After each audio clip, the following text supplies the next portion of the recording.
Creating great content is a bit like running a marathon, but you don't know where the finish line is.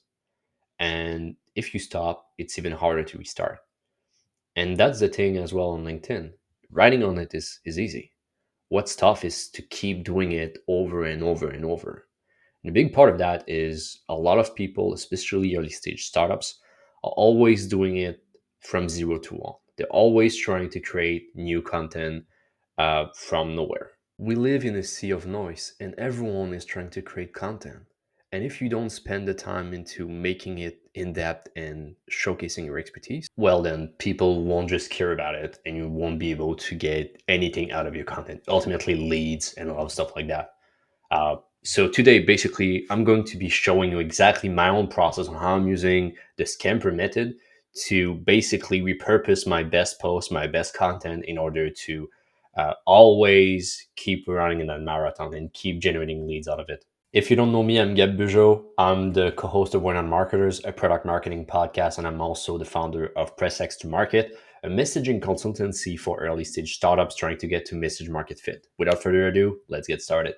So first thing first, I wanted to cover what is the Scamper method. And there's no better way of basically Googling for you, but it's a way when you have like difficulties to create new content, right? So I've been writing on LinkedIn for 2+ years, and believe me, I had my fair share of rock where I was not able to, think outside the box or just came up with like good content. So what I did at the end of 2024 is I came up with all of my best likes, best engagement, best impression of my LinkedIn post.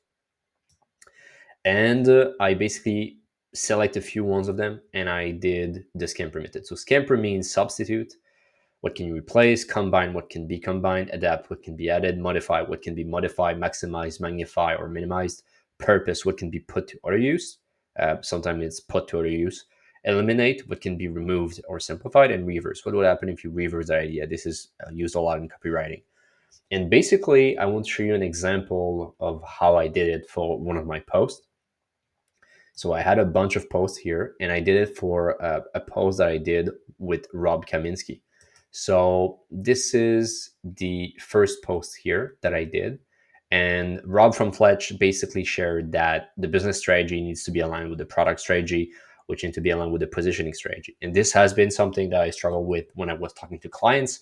They don't have goals, they have a roadmap, but that's all about it. And they don't necessarily have like positioning, or their positioning is not truthful to the market.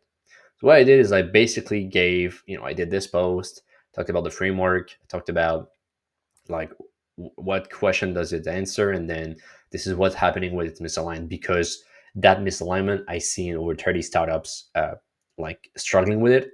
And it was a good post. Like it's I didn't came up with the concept, but I still wanted to bring my own expertise.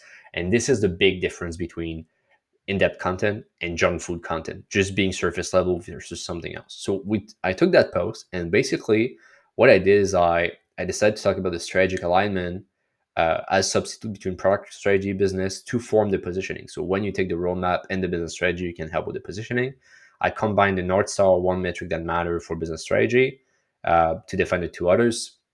And that I showcase the importance of positioning, because this is oftentimes like an objection. Like people are like, I don't need positioning, Gab, I just need leads. And I'm like, all right, you still need those foundation. So positioning is external, reframing is internal. Modify here, positioning is the API that convert business product strategy into a go-to-market strategy and messaging, or how to find silo on your work and dodge them. So this was from comments from someone, so I liked it, I added it. Purpose, how to find out your misaligned between those three pillars. I didn't put anything for the eliminate. And then for the reversal, are you executing slowly because of bad strategic alignment? Then what happened is I reposted it, and the way I talked about is the inconsistency of their go-to-market. So not connecting, I went back and I said 10 hours spent on the wrong priorities is far worse than 2 hours spent on the right one. And this is 2 months of difference, right? Like there's the first one 3 months ago, this new one. This one got double the engagement. I got a bunch of followers as well from it. Same number of content, but the idea here is, I basically came up with 5 warning signs that your go-to-market is strategically misaligned. So all of this, the North Star metric, the product marketing and sales speaking different language, all of stuff that was basically, I took Robert and, I gave him the credit, but I basically showcased that, misalignment like that happened because I seen it, and this is basically what you should be looking for. So yeah, that's just an example of how the Scamper method can be very useful for you and how it helped me get more engagement as well. But by now you might be wondering, okay, but Gab, what's the signal of when I do that? Well, for Robert case, for that post, what I did is I have my benchmark. And my benchmark is I know when I'm over like 50 engagement on a post, it basically, I consider it a hard-hitting post. And that means that, okay, so people like that stuff, my audience like that stuff, which is basically founders, co-founders, and product marketer or product marketing manager. So when I get past that threshold, that benchmark, it's a sign that I should repurpose that content. So I'm adding it to my swag file of good posts. And then once a month, what I do is I use the Scamper method. What I did though, is I created a custom GPT for you to use. So when you get past your threshold, you can just use that GPT, and I'm going to show you exactly how it works right now.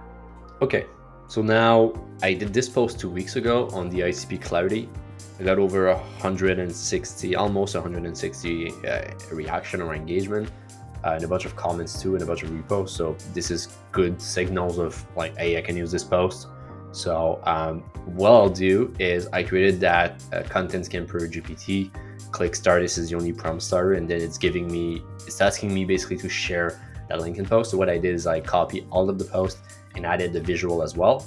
I click here, and what it will do is it will ask me one by one every elements of the Scamper method, and also give me 2 different approach.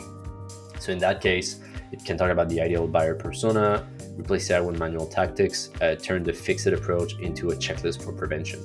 So I kind of like this, like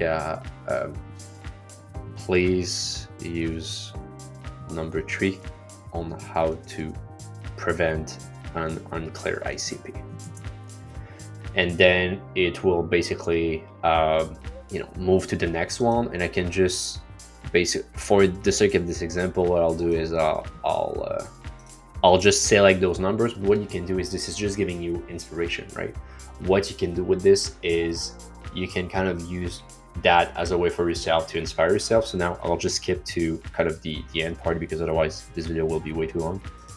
Okay, and now we're almost at the last step. So I selected one. It gave me some pretty interesting ideas, by the way. And now what it will do is it will just aggregate everything and give me at least like, okay, whoa. So I got a preventive checklist on how I can substitute it. 5 costly ICP mistakes startup make, bootstrap founder guide to ICP, 30 minutes ICP framework, short videos on ICP Clarity, simplified jargon-free ICP message, what not to do ICP pitfall. So I get a lot of posts, right? I got 7 posts from one that was successful.